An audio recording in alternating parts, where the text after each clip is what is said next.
In today's video, I'm going to teach you how to cancel your Shopify free trial.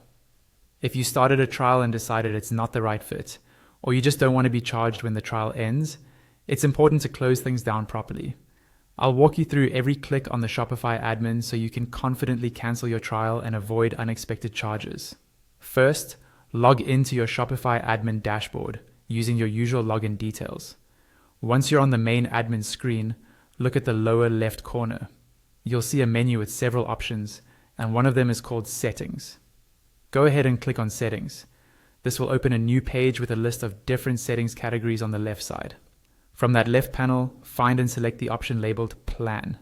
This is where Shopify keeps all the information about your current subscription, including your free trial. Clicking Plan will take you to a page that shows a card at the top called Plan Details. On this card, you'll see information about your trial, including how much time you have left. On the right side of that same card, you should see a button that says Cancel Trial. Click that button to begin the cancellation process. A pop-up window will appear with a few steps to go through. The first screen gives you two choices: Cancel Plan or Start New Store. Since we're ending the trial for the store, choose Cancel Plan. Next, Shopify will show you some reminders. These usually include notes about potential unwanted charges, what happens to your domains, and other important things to remember before canceling. Read through this section so you're aware of the consequences.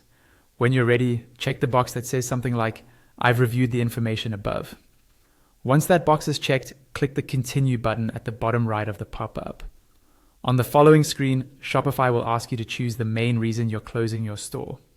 There will be a drop-down menu with several options. Pick the reason that best matches your situation, then click Continue again at the bottom right. Finally, you'll see a confirmation message explaining that your store will be closed and you won't be able to access it unless you resubscribe.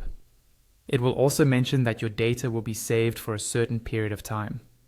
If you're sure you want to proceed, click Cancel Trial at the bottom right of this pop-up. Once you do that, your Shopify free trial will be cancelled.